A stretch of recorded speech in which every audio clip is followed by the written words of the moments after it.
Hello, Joy Olson of Blockbuster Fundraising, and I honestly cannot believe this is Thanksgiving week 2017. Incredible. Where does the time go? Well, I know that you are somewhere in this range of, you've probably sent out your first appeal letter, and you've probably sent out a wonderful hand-addressed note, Thanksgiving card, especially to your major givers and your monthly donor givers. And now you are thinking about, of course, Giving Tuesday and your year-end appeal. So let's this week take and examine a few key reasons that people will choose to support your cause. How can you make sure that you hit those points and provide a clear and compelling answer to the question, why should I give to you and not some other organization? Because that's what they're thinking. I don't know about you, but I donate to quite a few nonprofits, and I am just inundated already with so many requests for donation. So how am I going to decide? How is your donor going to decide? Do you have a clear and compelling response ready to answer this question? You need to. And you need to be able to think it through, write it out, script it, and be able to say it and say it clearly. Because this is going to be something that's very important as you go through this annual appeal. You really need to have what they call a nonprofit value proposition. That's quite a phrase, but it's really very true. You need to know exactly the perceived value of what your ask is worth. Does that make sense? Is giving a donation to your nonprofit worth it? What value will I receive or create by offering you a donation? Or even recruiting my friends to donate to you? If you cannot offer a clear and compelling reason why your donor should support your cause, then really you are not able to illustrate the value of your nonprofit. So it's not your donor's job to seek out the value, and it's not their job to research your approach, your mission, to better understand the value of their donation. That's your job. So in your annual appeal, really in everything you do, but in your annual appeal, because that's where we are right now, you've got your best month for getting donations in the door. You need to make sure the perceived value of their gift is clearly understood and completely in their favor. It is making a difference to their life. And also try very hard to get a matching donation here at year end, because perceived value, that's why matching donations are so effective. And it's also why promises that 100% of your donation will go directly to this program, they're very effective because of the perceived value of the contribution. So statements like these are often referred to as nonprofit value propositions. I know we mentioned this last week, and I thought to myself, well, I wonder if I made clear what a nonprofit value proposition is. And so I found really some good examples of this through a particular blog. I'll put the link in and you can go look yourself.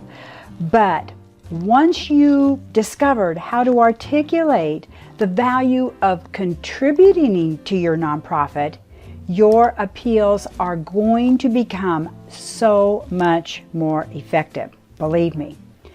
So let's take a look right now at understanding nonprofit value propositions.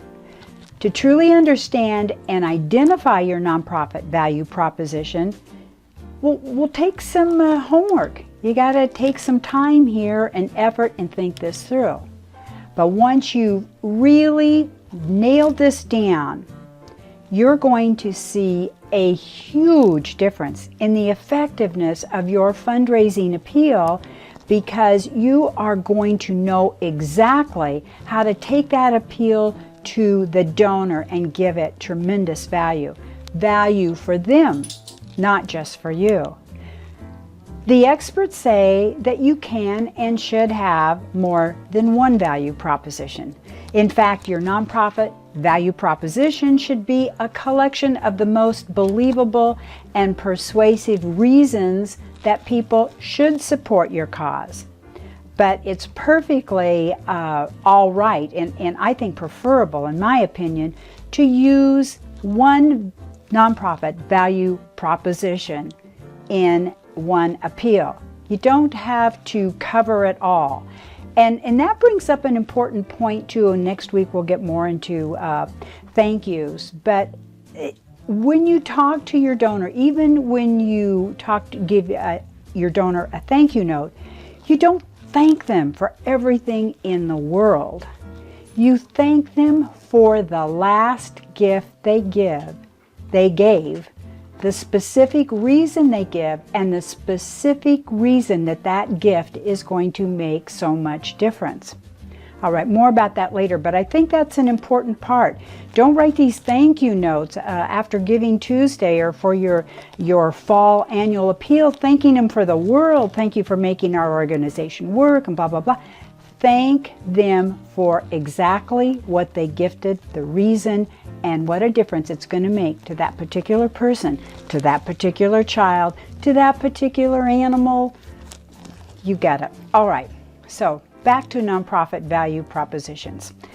There are two parts to an effective nonprofit value proposition. Okay, part number one, a clear statement of value. A clear statement of the value. Support that makes this value believable. You need both of these elements, 1 and 2, the clear statement of the value and support that makes this value believable. You need both of these to make your nonprofit value proposition effective.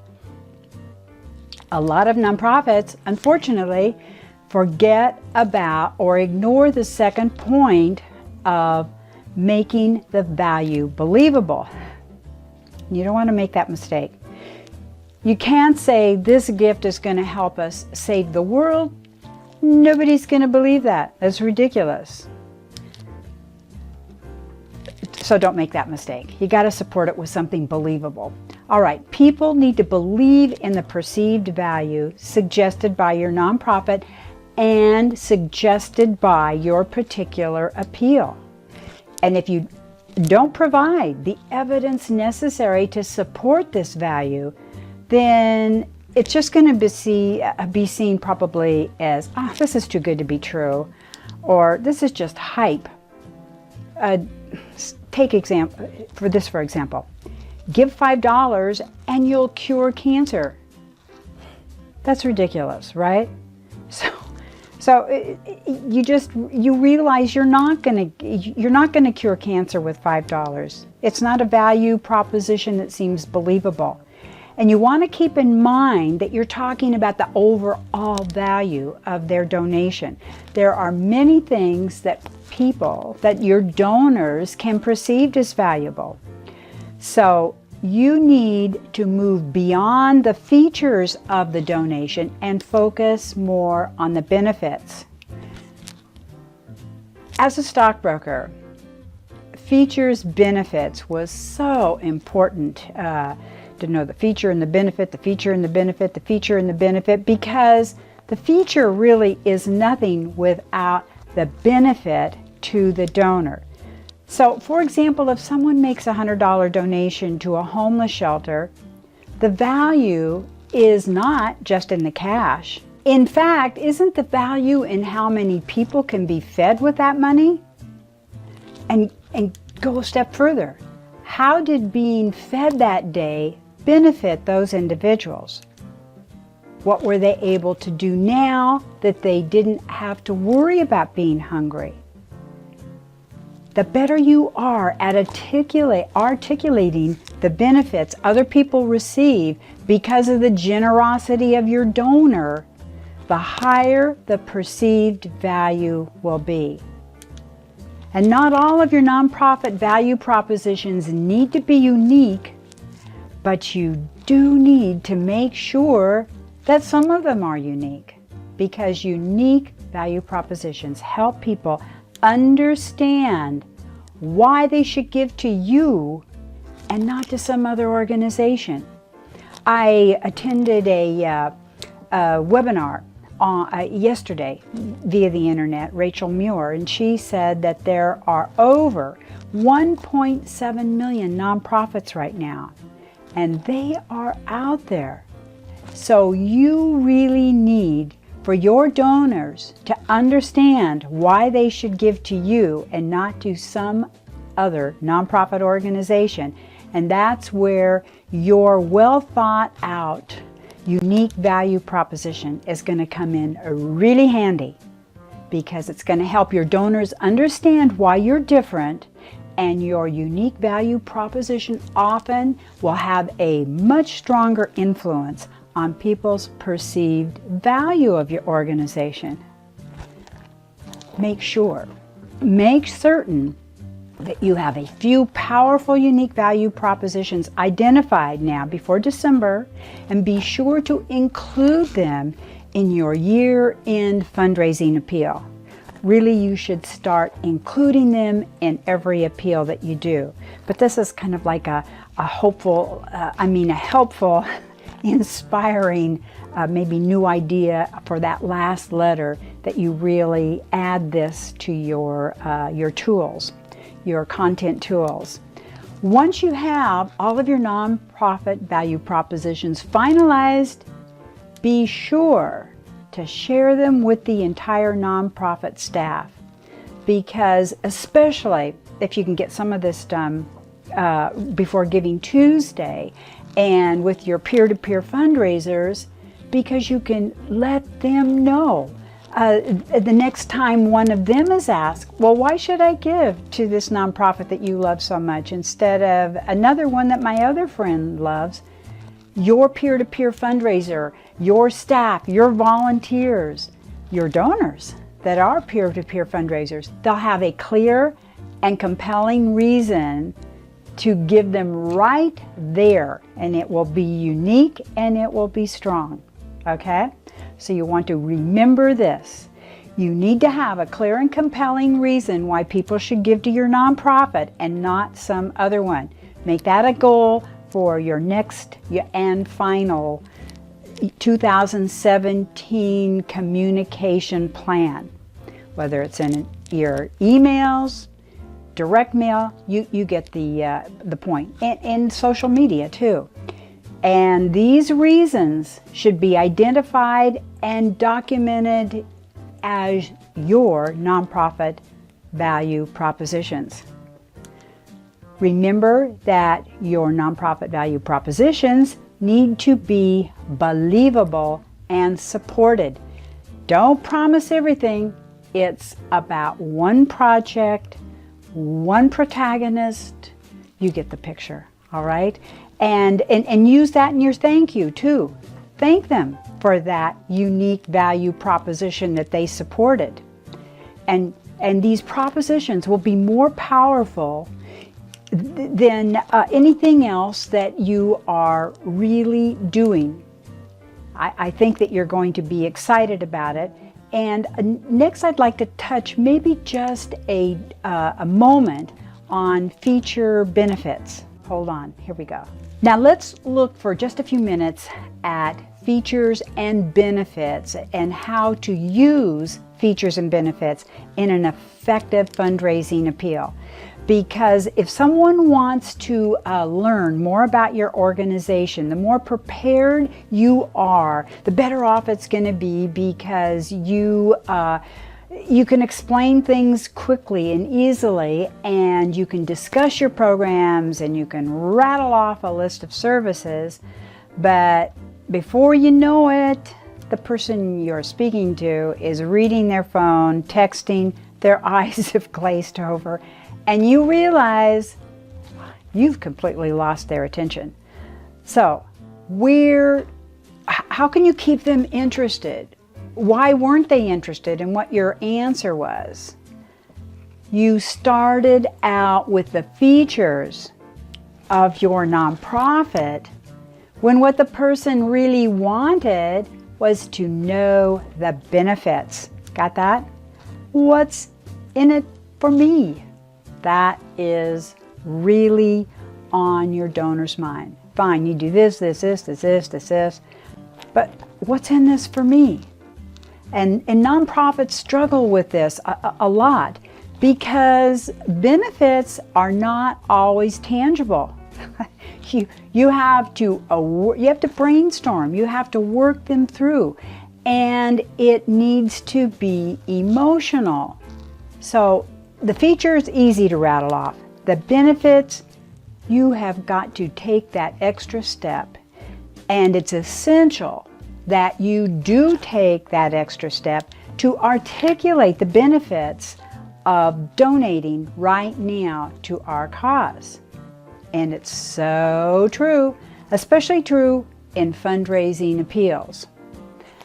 So these people, your donors, your wonderful donors, they need to understand the benefits. All right, and if you're worth your weight at all as a development director, you are going to be able to really give them this clear understanding of the benefits that their potential donation is going to make right now. And you're going to be able to tell them and make them feel like it is really a good investment for them. So let's look at feature benefits right now and how you can use feature benefits to make your fundraising appeals a little more effective. All right? Okay, here's an example from an animal rescue organization because I love animal rescue organizations.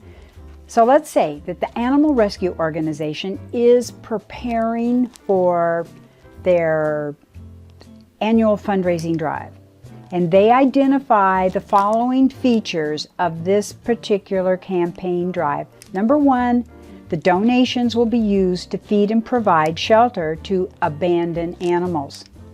Number two, donations will be used to purchase additional medical supplies needed to nurse abused and abandoned animals back to health. Feature number three, regular updates and stories from the organization will be sent to all donors. And feature number four, donations are tax deductible. And that's another scary thing this year, because when this new tax bill is over and done with, that tax deductible benefit, sense of urgency benefit, may not be something that we still have that gives us such a good sense of urgency. Okay, so now we've got the features. Let's talk about the benefits. The benefit of feature one, they can feel good knowing that their contribution helped feed and provide shelter to hungry and homeless animals. Benefit of feature two, they can be proud that their contribution, their donation, helped heal sick and wounded animals. That's good. Benefit of feature three, they will remain connected to the animals that they helped heal and shelter by seeing photos and receiving updates on their progress. Many nonprofits are calling these impact reports now instead of newsletters, and I think that's a terrific idea. Keep reminding those donors the impact, the good works that their donations are doing. And the benefit of feature four, they will save some money by owing less to the IRS. So that is probably a very may be simple, but you certainly see the difference between features and benefits from that example. And now how can you use this information for your benefit?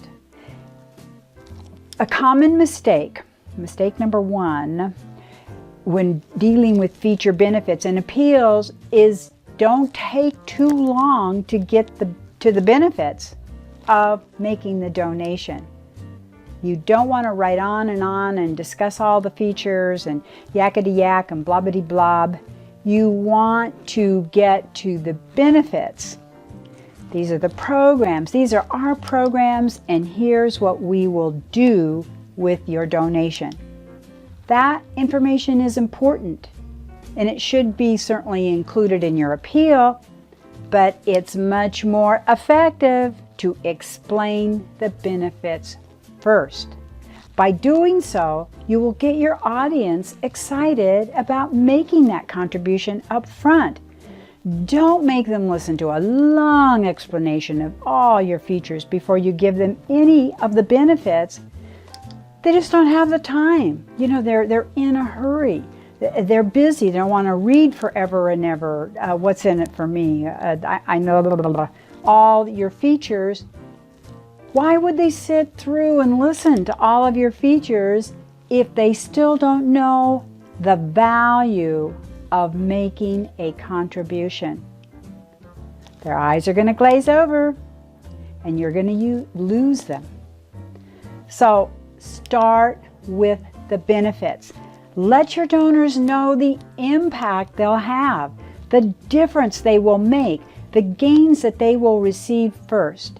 This is going to pique their interest. It'll keep them excited. It'll get them excited to learn more about you and what you offer. And once you get them excited and interested, then you can talk about your future features, and you'll have a future together. Now they have a reason to listen and to care.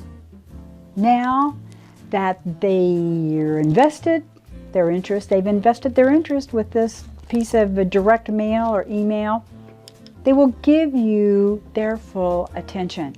So provide benefits before going into the details of the features. That's going to result in effective fundraising. All right, your appeals are going to get so much better results. So remember that the features are the descriptive facts about your programs, products, and services, but benefits are what result from the features. They are what the donor gains. Benefits are more effective than features at moving people to take action. And you need to understand the features and benefits of contributing to your nonprofit, but benefits are really what's in it for me. What is the benefit to your donor? Why are they going to feel good about supporting this? So you need to, in your appeal, start by explaining the benefits, then discuss the features. Whew! Okay. Well, that's about as much annual appeal advice that I'm sure you can stand at this moment in time. You're busy. You've got a lot to do. Remember to, during this holiday season, as a development director, stick around the office, be available. If you're not in the office, you should be out talking face-to-face with your major gift peeps. I know that you've all got families and this is a very busy time of year, but this is your primo time of year. As a development director, there's nothing more important than these next, what is it? I can't even believe how fast it's going, but maybe 40 days you've got left to really work with your donors. So be available, because this is when a lot of us, 50% of our donations come between now and December 31st, come in the doors. So go get them. Have a happy Thanksgiving. I hope you have a wonderful time with your family. I hope you're excited about your year-end plans, fundraising-wise And I hope that there are little things that we can do along the way here at Blockbuster to excite you to make a little tweak here, change a little bit of this. Just have fun with fundraising. That's what it's all about. JoyOlsonGroup.com, more information. BlockbusterFundraising.com, our blog and housing a lot of our videos. And speaking of videos, over 200 free fundraising videos on our YouTube channel. So happy Thanksgiving. Have a great week. Bye-bye.